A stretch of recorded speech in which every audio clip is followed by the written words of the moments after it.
Entonces vamos a empezar a trabajar un poquito una técnica moderna que es una de las técnicas más utilizadas, la verdad, a nivel de industria. Se recuerda que les había comentado, y es la cromatografía líquida de alta resolución.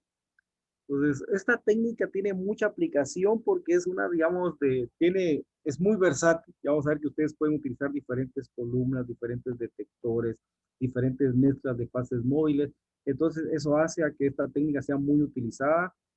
Además de eso, ustedes pueden, digamos, actualmente los equipos han sido equipos que se han modificado en el sentido que incluso son equipos más compactos, mucho más pequeños. Las columnas que usan son más pequeñas ahora y entonces se están acortando los tiempos de separación, ¿verdad? Porque si algo es importante en una cromatografía es que sus tiempos de separación sean lo más cortos que se puedan, ¿verdad? Porque eso les va a ayudar o les va a permitir hacer el mayor número de análisis en el menor tiempo. Entonces veamos algunos principios generales de esta técnica. Los principios de separación en cualquier cromatografía pues son los mismos de los que ustedes ya saben, ¿sí? Entonces se da un equilibrio, digamos, una interacción entre la fase móvil y la fase estacionaria de su analito. Siempre buscamos que el analito tenga la mayor afinidad por su fase móvil. Una de las ventajas que tiene esta técnica es de que dice que produce, ofrece o existen en el mercado muchísimas fases estacionarias, ¿verdad? Y es que originalmente cromatografía líquida HPLC empezó a trabajar, digamos, las fases estacionarias con el principio de separación por absorción. Posteriormente aparecieron en el mercado las fases estacionarias líquidas. Se recuerdan que sobre un sólido o un soporte uno puede colocar cualquier líquido de diferente polaridad. Entonces, a nivel de comercio existen muchísimas fases estacionarias, desde polares, polaridad intermedia, muy polares, incluso hay fases estacionarias muy específicas. Hay unas que se llaman fases estacionarias quirales, que sirven para separar compuestos que son enantiómeros, estereoisómeros, etcétera. O sea, hay de todo. Entonces, incluso hay fases estacionarias con esta técnica que separan compuestos con carga, ¿verdad? O sea, cationes o aniones se separan perfectamente. Entonces, eso hace que esta técnica a nivel, digamos, de industria sea de las más utilizadas, ¿verdad? Entonces, cuando va a algún laboratorio de control de calidad de alguna materia prima, producto terminado, siempre va a haber un HPLC, ¿verdad? Que sirve para control ahí de calidad o para registrar incluso ciertos productos o ciertas marcas. Y entonces esta técnica,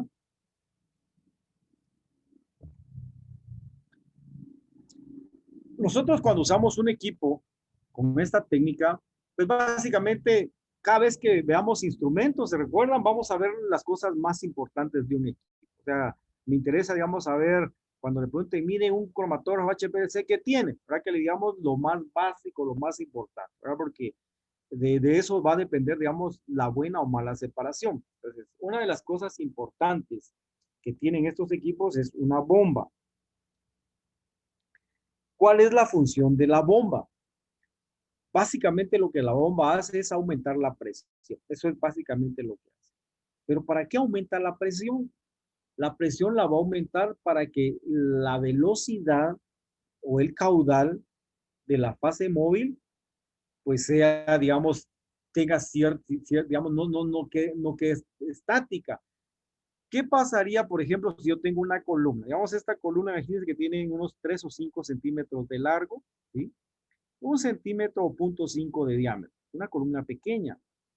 Pero si a esta columna yo le agrego fase estacionaria bien compacta, entonces va a estar, digamos, con espacio cero acá. Si yo vengo y agrego, por ejemplo, un poco de líquido acá, ¿sí? Lo coloco acá dentro de esta columna, lo más seguro es que el líquido no se mueva, o sea, quede aquí retenido por la fase estacionaria. ¿Por qué? Porque un líquido cuesta, digamos, que se desplace en espacios muy reducidos.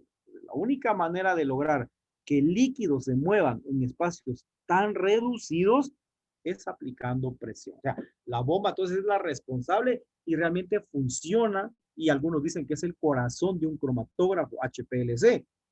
Así como el corazón está bombeando sangre, digamos, al cuerpo constantemente, pues la bomba hace lo mismo. Cuando se enciende una bomba con un equipo HPLC, lo que hace es que empieza a mover la fase móvil, ¿sí? En espacios tan reducidos, y eso me va a permitir entonces poder analizar muestras que están incluso, muestras sólidas que estén en solución, ¿verdad? Porque cuando yo quiero trabajar muestras en un cromatógrafo líquido, HPLC, las muestras o son líquidas o son muestras en solución. ¿Qué pasa si yo tengo un sólido y lo quiero analizar? Si tengo un sólido, lo que tengo que hacer es disolverlo en el mejor solvente, ¿sí? Y una vez ya esté disuelto, entonces yo coloco mi muestra, digamos, hacia mi instrumento. Entonces, la bomba funciona para eso. O sea, va a generar presiones de tal manera que me va a permitir que líquidos se muevan en espacios tan reducidos, espacios tan pequeños, que la única manera de lograrlo va a ser aplicando presión. O sea, no hay otra, ¿sí? Entonces, funciona como el corazón de un cromatógrafo. Aquí vamos, nosotros dice que hay un filtro en línea. Estos filtros realmente se usan para eliminar cualquier impureza, ¿verdad? O sea, a veces hay ciertas impurezas que están en trazas, ¿verdad? Pequeñas trazas, ya sea de la muestra, ya sea de la fase móvil o algo que no me interesa, aquí se queda retenido. ¿Por qué? Porque yo me garantizo que lo que va a llegar a mi columna principal va a ser lo que yo necesito separar. Aquí hay un término que quiero que tengan claro. Columna analítica, y se recuerdan que cuando vimos un video ahí de lo que era la cromatografía en columna preparativa. ¿Cuál es la diferencia entre preparativo y analítico? Cuando yo digo preparativo, normalmente se refiere a columnas que son grandes, columnas que me van a permitir a mí separar mucha cantidad de una muestra, ¿verdad? Entonces, ahí es donde se usa las columnas o la cromatografía preparativa. Entonces, es una técnica que me permite separar o, digamos, de mezclas, ¿verdad? Complejas o separar analitos de interés, pero en gran cantidad. Entonces, ahí serían columnas mucho más grandes. Las fases estacionarias son, digamos, de diámetros incluso mayores, ¿verdad? ¿Para qué? Para que pueda pasar mucha muestra por ellas. Las columnas analíticas, por el contrario, son columnas, digamos, más pequeñas que me van a permitir a mí separar poca cantidad de un analito. Para eso es bien importante que lo tengan claro. Si yo quiero trabajar con poca cantidad de muestras, las columnas analíticas. Si quiero separar mucha cantidad de muestras, las columnas preparativas. Okay. Entonces, la columna básicamente es donde se lleva a cabo la separación. Hay diferentes tipos de columnas, por supuesto, polares, no polares, polar intermedia y hasta con carga.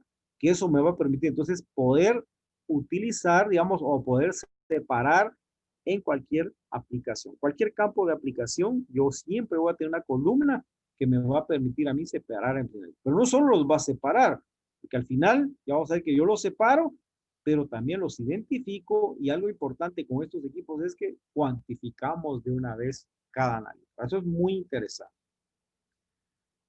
Para poder lograr, digamos, hacer que la muestra o pase por esta columna, entonces los cromatógrafos van a tener un sistema de solventes. Esto normalmente es externo. O sea, la bomba es interna, no la veo. La columna es interna, no la veo. Pero estos solventes en muchos de los instrumentos sí son, digamos, están a la vista. ¿Por qué? Porque yo puedo limpiar el frasco, sustituir por otro solvente, cambiar el solvente, etcétera. Entonces, por eso es que esto está, digamos, de una manera que yo pueda tener contacto fácil con ellos, ¿verdad? Pero estos solventes que ven ustedes acá, dependiendo del tipo de bomba, así va a ser la mezcla que yo pueda hacer. Entonces, por ejemplo, si es una bomba binaria, entonces quiere decir que pueden mezclar dos solventes, solvente A y solvente B. Si es una bomba terciaria, tres tipos de solventes. Y si es una bomba cuaternaria, cuatro tipos de solventes. Entonces, según cuántos solventes pueda mezclar, así va a ser también la bomba, ¿verdad? Ternaria, cuaternaria. Las mejores son las cuaternarias, porque ustedes pueden hacer mezcla de cuatro solventes simultáneamente. Incluso, si yo tengo aquí un reservorio, o sea, un frasco para colocar mi fase móvil, ahí ya puedo tener una mezcla. Puedo en el otro otra mezcla y así sucesivamente. Entonces, digamos, el gradiente o el cambio de polaridad que yo pueda lograr con mis fases móviles va a ser muy amplio y eso me va a permitir entonces tener más aplicación o mejores separaciones de mezclas complejas, ¿verdad? Esto que está acá es el sistema de inyección. Entonces, estos sistemas de inyección en los equipos es automático, ¿sí? Entonces, lo que uno hace aquí es solo colocar la muestra de una forma manual con una jeringa, que es una jeringa especial para HPLC. Cuando uno coloca la muestra, esto que está acá se llama un loop. Esto entonces lo que hace es llevar la muestra hacia la bomba y hacia la columna, o sea, hacer todo el recorrido de la muestra, digamos, dentro de los componentes de equipo. ¿Para qué? Para que cuando lleguen a la columna se separen y una vez separados lleguen al detector. El detector entonces va a ser el responsable de saber o indicarme que el analito ya está presente, ¿verdad? Que ya se logró separar. Algo interesante aquí con la cantidad de muestra que se inyecta.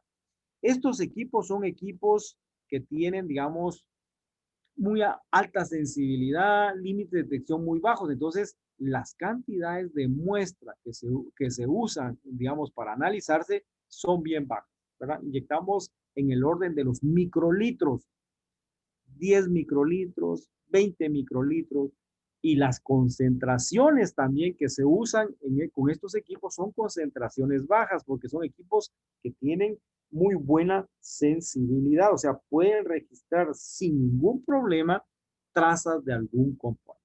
Entonces, eso hace que estos equipos también tengan mucha aplicación, digamos, por ejemplo, a nivel ambiental. Alguien quiere saber al cierto contaminante, en qué concentración está, pues esta sería una técnica para poder hacer eso. Ahora, entonces, se usa poca cantidad de muestras. ¿Y cuál es como que la concentración ideal? La verdad es que mientras menos concentrado esté la muestra es mejor. ¿Por qué? Una muestra concentrada puede saturar su columna, puede saturar su detector. Entonces, normalmente se trabajan muestras más o menos del orden a 100 o a 200 ppm. Esa es como, digamos, la concentración ideal para cromatografía líquida HPLC. Entonces, sale el analito de acá y viene hacia el detector. El detector es el responsable entonces de registrar, digamos, al analito cuando salga. Pero una de las características o ventajas de los instrumentos HPLC es de que estos detectores los podemos, digamos, cambiar. O sea, hay diferentes tipos de detectores para diferentes muestras que se quieran analizar. Entonces, hay como detectores universales que sirven para poder registrar, digamos, la información de ciertos analitos, y hay detectores muy específicos que van a ser para solo cierto grupo. Entonces, uno puede tener un equipo con un detector, con 2 detectores, con 3, por supuesto, solo que el costo se eleva. Mientras más detectores tenga un equipo HPLC, más costoso sea, ¿verdad? Un detector más o menos depende, puede costar unos 200,000 más o menos, 100,000, depende del tipo de detector. Y hay que ver si el detector que se quiere acoplar también es afín al instrumento, ¿verdad? Porque eso es muy importante. Pero existen diferentes detectores, entonces quiere decir que puedo analizar diferentes tipos de muestras. Cuando se obtiene entonces ya el sistema de manejo de datos, lo que comúnmente obtenemos nosotros del análisis con un cromatógrafo líquido HPLC es el cromatograma. El cromatograma básicamente les va a dar información a ustedes muy importante del análisis. ¿Cuál? El área, por ejemplo. Según el área que tenga una banda o un pico o un compuesto que se separó, eso lo va a relacionar con su concentración. Entonces, a mayor área, mayor es la concentración de un analito. Pues eso es, digamos, lo primero que uno puede ver como información quali en un cromatograma. Y lo otro que pueden ver es los tiempos de retención. Entonces, yo puedo saber, digamos, en qué tiempo apareció este analito, por ejemplo, que fue el que salió de último. ¿Por qué salió de último? Porque tenía más afinidad por la fase estacionaria. El analito o los analitos que salen de primero son los analitos menos afín a su fase estacionaria. Por lo tanto, son, digamos, los que van a tener los menores tiempos de retención. O sea, aquellos que no se atraen tanto por la fase estacionaria, que cuando agregamos la fase móvil, se van rápido con él, ¿verdad? Porque tienen más afinidad por la fase móvil. ¿Cómo podemos separar en cromatografía líquida? Pues de dos formas.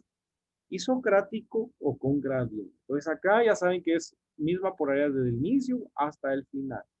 Y el gradiente cuando utilizamos, digamos, cambio de polaridad desde el inicio hasta el final. Entonces yo puedo tener el solvente A y el solvente B y programar cómo los voy a mezclar durante mi separación. Entonces, 50% 50, de ahí a los 10 minutos este 60, este 40, etcétera. O sea, según el método, según lo que yo quiera separar, así establezco mis condiciones de separación.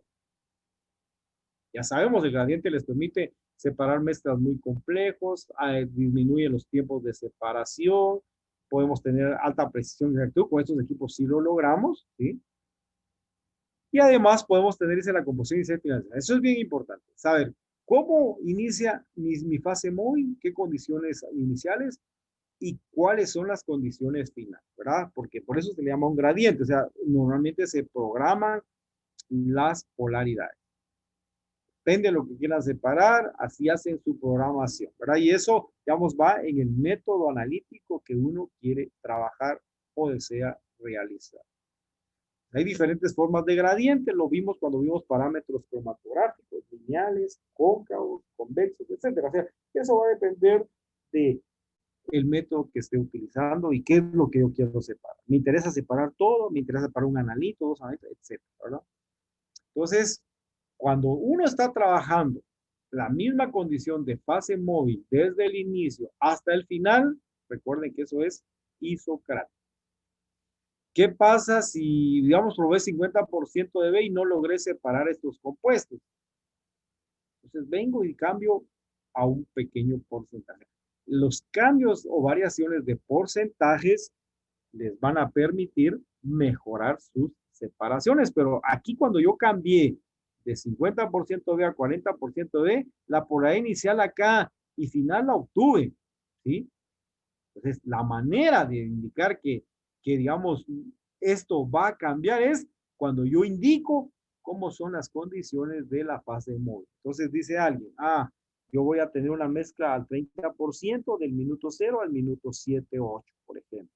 ¿Sí? Después cambio y voy a un porcentaje de 45%, digamos acá en el minuto tal. Estos son los gradientes. O sea, uno programa estos cambios durante el inicio y el final. ¿Por qué? Porque ahí lo que ustedes están cambiando, están alterando es la polaridad de su fase móvil. Y recuerden, vamos a buscar que ella interactúe con mis analitos para lograrlo separar. Pero si alguien, por ejemplo, les pregunta, mire, ejemplifíqueme un gradiente y me pone solo un cromatograma separado, este cromatograma aquí a mí no me dice nada. Aquí me está diciendo los tiempos de retención y las áreas, ¿no? Porque este está muy concentrado, este pequeñito, poca con... Pero aquí no me dice nada grande. Pero si yo indico acá, empezamos con tal polaridad, cambiamos acá, subimos acá, y eso ya es el gradiente, ¿verdad? Porque si no, solo acá, eso es isocrático, o sea, una sola fase móvil desde el inicio hasta el final. Entonces, los gradientes tenemos que indicar si los estamos, digamos, aumentando en polaridad, los estamos disminuyendo, o qué es lo que estamos haciendo durante la separación. Para eso se trata, digamos, un buen gradiente. Interesante acá esto de los solventes. ¿Se recuerdan con la tabla de Hildebrand que vimos que habían diferentes tipos de fases móviles? Y él las clasificaba según su polaridad. Apolares, de polaridad intermedia y muy polares. Entonces, esos solventes, si ustedes revisan, en el recuadro de apolares habían varios, en el recuadro de polaridad intermedia habían varios, en el recuadro de polaridad alta habían varios.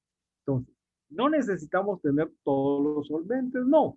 De fases, digamos, apolares o solventes polares, con dos que tengamos es suficiente. Solventes con polaridad intermedia también no necesitan tener todos. Solventes de polaridad alta tampoco. Entonces, en HPLC, cuando uno revisa el costo de cada solvente, eso ya lo va limitando, porque hay solventes que son bien caros, ¿verdad? Entonces, eso ya va a limitar, digamos, a utilizarlo.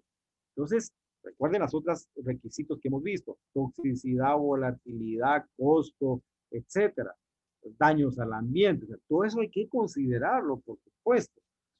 Pero nosotros, o sea, en cromatografía, digamos, lo que hemos visto ahorita es que me interesa la fuerza de solvente, ¿verdad? Porque si yo hago esta mezcla de este con este 50-50, puedo saber cuál es esa resultante por este valor de E, o sea, su fuerza de solvente, ¿sí?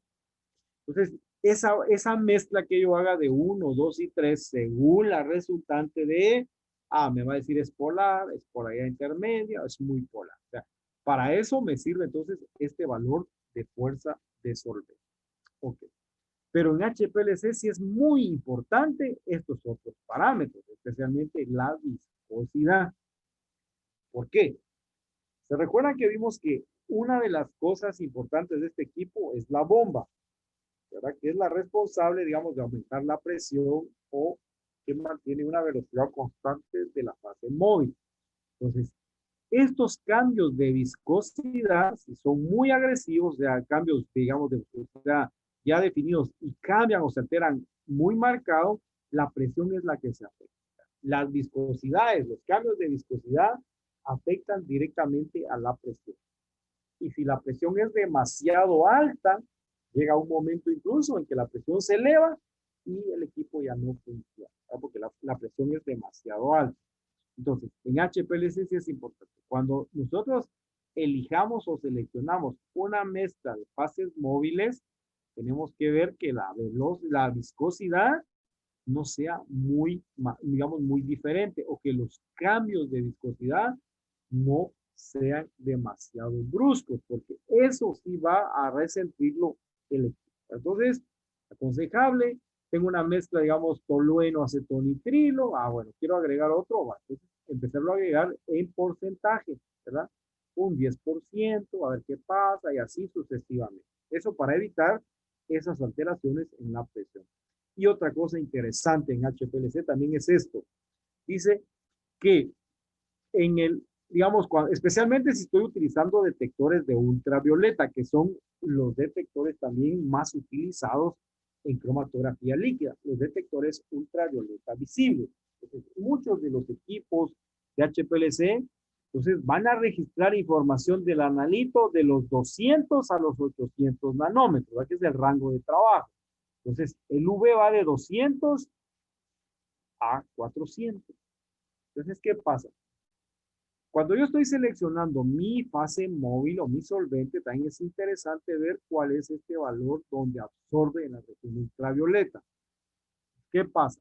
Tengo un analito que absorbe a 260, 270, pero, pero lo tengo en tolueno. Entonces, lo más seguro es que tolueno con analito van a dar un resultado erróneo, ¿verdad? Porque los dos absorben a longitudes de onda muy parecidas. Entonces, cuando seleccione solvente, debo de revisar que su absorbancia en la región ultravioleta visible esté ideal abajo de 200 nanómetros. Por ejemplo, este, SAN. Por ejemplo, este acetonitrilo. Eso es lo ideal, abajo de 200, porque ahí no afecta nada mi lectura. Pero si absorbe arriba de 200, entonces el otro criterio que debemos de considerar es que no esté absorbiendo a longitud cercana a mi análisis. Entonces, por ejemplo, si yo utilizo tolueno, sería un grave error hacer un análisis de una muestra que absorba, por ejemplo, a 280, 290 nanómetros, porque el tolueno absorbe casi que en ese rango. Entonces, lo más seguro es que el instrumento va a una lectura o una señal en base a la fase móvil y en base al análisis. Entonces, ese es el cuidado. Lo más que tenemos que buscar o lo ideal en cromatografía es que haya gran diferencia entre las longitudes de máxima absorción de su analito respecto a su solvente, ¿sí? Y a eso a veces también le llaman que sea, el solvente dice con una transparencia óptica. Quiere decir que no va a absorber en el rango de trabajo de mi analito. Esto ya lo habíamos hablado. ¿Qué criterios tomar en cuenta para elegir solventes? Pues en HPLC, la mayoría de solventes vienen en este grado, grado HPLC. Entonces recuerden, ya son solventes más caros, incluso hay algunos que tienen cierta vida útil, ¿verdad? Y si, por ejemplo, 2 años, 1 año, si no se usó, pues ya empieza como a deteriorarse y ya sería difícil usarlo en un instrumento HPLC. filtrado y desgasificado de solventes. Entonces, en este caso, básicamente uno de los requisitos es que el solvente para ser usado en HPLC tiene que ser bien puro. Quiere decir cero, digamos, contaminante.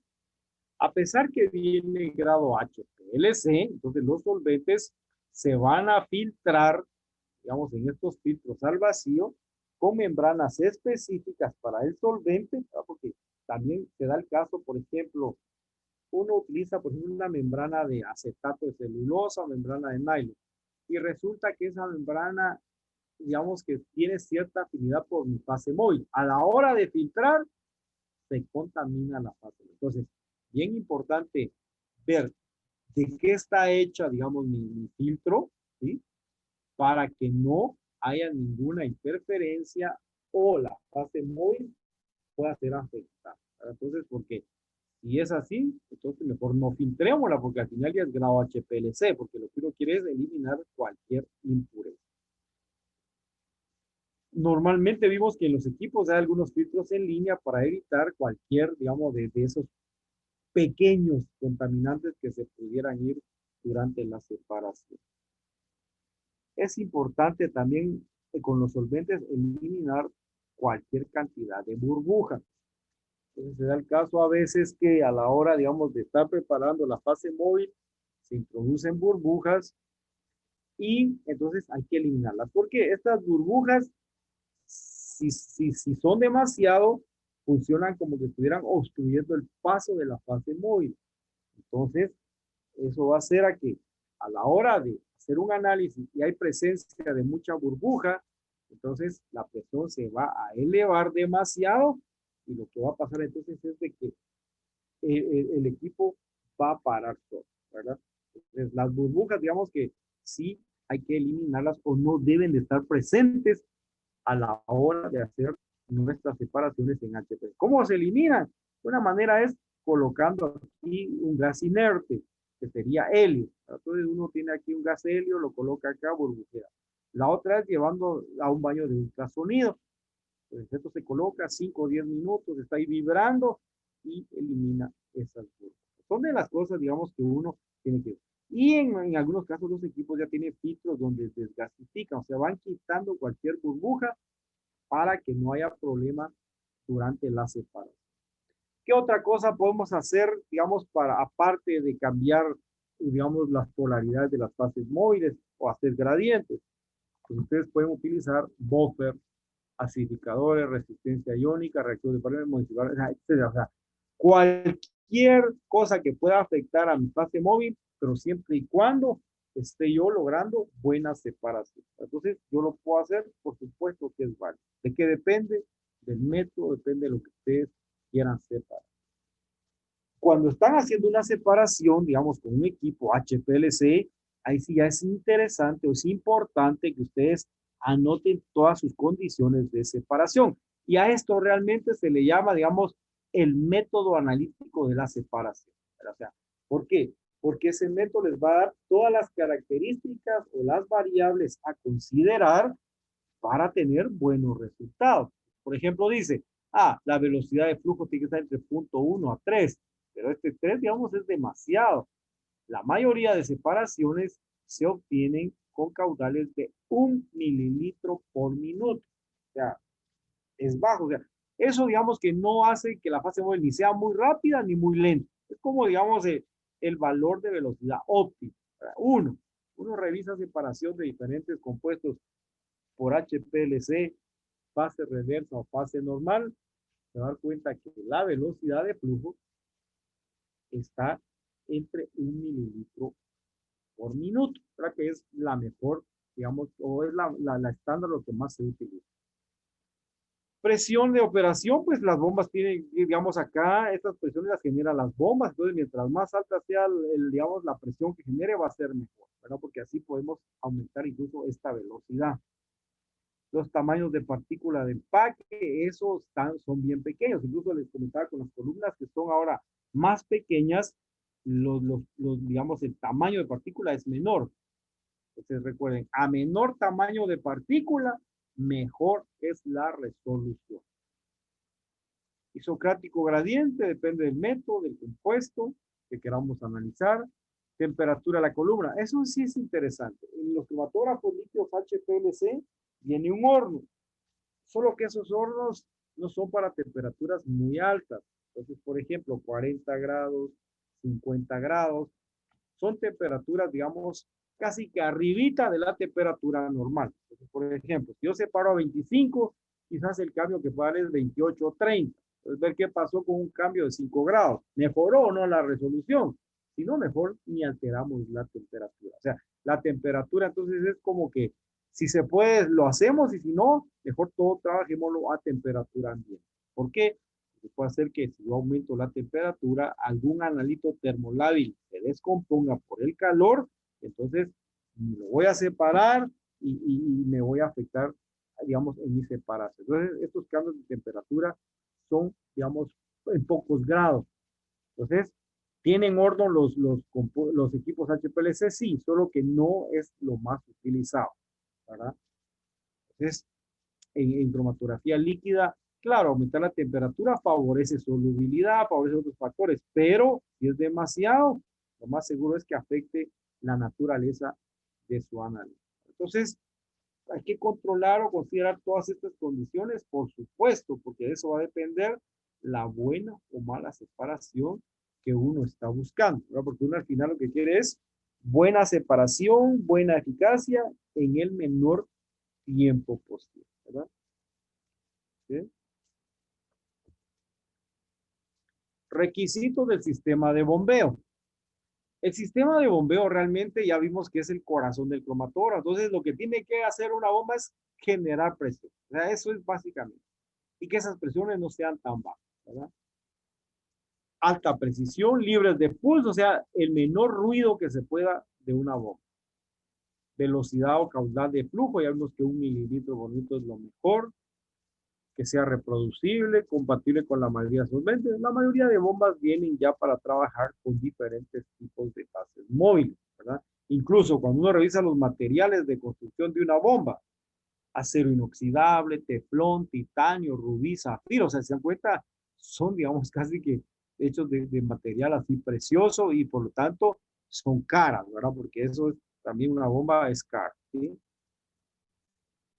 Confiable operación con larga vida útil de los sellos, que sea de fácil mantenimiento, ¿sí? Entonces, que pueda hacer mezcla de 2, 3 o más solventes, excelente. Eso es al final lo que se está buscando. Y entonces, por último, por hoy vamos a ver solo esta diapositiva para no cansarlos. Dice, antes de poner a funcionar la bomba, ¿qué hay que hacer? Entonces, ya vimos, filtrar para quitar impurezas, desgasificar para quitar burbujas. ¿Por qué? Porque esto puede aumentar la presión y dispararla, el equipo pararse. ¿Por qué tenemos que filtrar cualquier impureza? Porque a la hora de llegar al detector es sensible y se puede registrar, o sea, entonces mejor evitarla. Y esto que está acá que le llaman la purga de la bomba, que no es más que eliminar de forma manual las burbujas que se hayan acumulado. Entonces se puede dar el caso que durante una separación quedaron ciertas burbujas internas en el equipo y la única manera, digamos, de lograrlas sacar es utilizando una jeringa y eso se hace de forma manual en la parte externa del equipo. Entonces ya vienen estas jeringas especiales para colocarse acá, se succiona, digamos, fase móvil que esté pasando y cuando uno hace eso, a veces vienen muchísimas burbujas acá, eso lo descartamos y ya nos quedamos entonces con, digamos, fase móvil o sin problema interno del equipo por presencia de burbuja. ¿Por qué hay que eliminarle? Porque cualquier burbuja que esté presente me puede alterar la presión, elevarla y por lo tanto causarme problemas con los equipos. Lo vamos a dejar por hoy acá. No sé si tengan una duda o comentario para que lo platiquen.